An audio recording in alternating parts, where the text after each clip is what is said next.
Palembang, kota tua yang tumbuh dari aliran Sungai Musi. Jauh sebelum jalan raya ramai oleh kendaraan, sungai adalah urat nadi kehidupan. Di atas air, perdagangan berkembang. Di tepian sungai, peradaban dibangun. Dan di antara riuh sejarah itu, lahirlah sebuah kawasan bernama Sekanak. Sekanak bukan sekadar nama di peta Palembang, ia lahir dari rahim Sungai Musi, menjadi jalur perdagangan sejak masa kerajaan.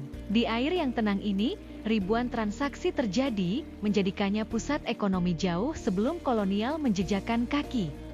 Sejak masa Sriwijaya, Sungai Musi telah menjadi jalur perdagangan internasional. Pedagang dari Tiongkok, Arab, hingga India datang membawa rempah, kain, dan keramik. Muara Sekanak menjadi salah satu titik penting karena letaknya strategis dan dekat dengan pusat kekuasaan. Di masa Kesultanan Palembang Darussalam, kehidupan masyarakat sangat bergantung pada sungai. Rumah-rumah rakit memenuhi tepian air. Aktivitas jual beli berlangsung langsung dari perahu ke perahu. Etnis Tionghoa yang datang berdagang pun hidup berdampingan dengan masyarakat lokal. Mereka membangun rumah rakit dan perlahan membentuk komunitas perdagangan yang kuat.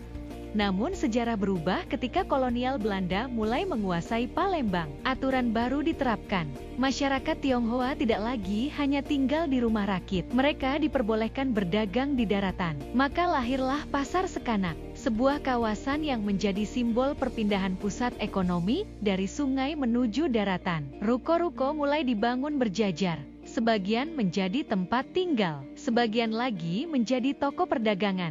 Arsitektur shophouse khas kolonial pun muncul, menciptakan wajah baru Palembang yang modern pada zamannya. Memasuki abad ke-19, Pasar Sekanak mencapai masa kejayaannya. Tahun 1821, kawasan ini berkembang menjadi pusat logistik dan administrasi kolonial. Gedung Jacobson van den Berg berdiri megah di dekat Sungai Musi. Bangunan itu menjadi simbol kekuatan ekonomi kolonial Belanda di Palembang. Muara Sekanak kala itu dikenal sebagai pasar ikan terbesar dan tersibuk. Perahu-perahu datang silih berganti membawa hasil tangkapan. Aroma ikan segar, suara tawar-menawar, dan hiruk-pikuk pedagang menjadi kehidupan sehari-hari. Sekanak bukan hanya pasar, ia adalah pusat denyut ekonomi kota. Namun waktu tak selalu berpihak. Modernisasi kota perlahan mengubah arah perdagangan Palembang. Pasar-pasar baru bermunculan. Transportasi sungai mulai ditinggalkan. Kini lorong-lorong Pasar Sekanak terlihat sunyi. Banyak kios kosong, pencahayaan minim, udara terasa pengap. 3 faktor utama membuat kawasan ini kehilangan denyutnya. Pertama, hilangnya jalur angkutan umum yang dulu membawa pembeli langsung ke kawasan pasar. Kedua, dominasi pasar 16 ilir yang berkembang menjadi pusat perdagangan utama kota. Dan ketiga, berhentinya fungsi dermaga bongkar muat. Tanpa kapal yang bersandar, arus perdagangan ikut menghilang. Dan tanpa pembeli, para pedagang perlahan pergi meninggalkan sejarah.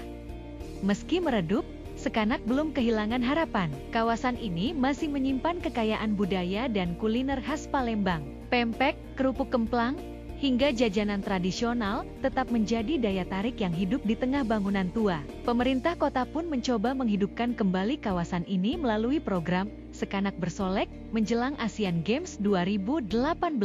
Pian sungai dicat warna-warni, lorong diperindah, mural mulai menghiasi dinding-dinding lama. Namun revitalisasi sejati bukan sekadar mempercantik tampilan. Tantangan terbesar adalah menjaga keseimbangan antara sejarah, ekonomi warga, dan identitas budaya kota. Sekanak adalah memori yang bertahan. Ia menjadi jembatan antara masa lalu dan masa depan Palembang.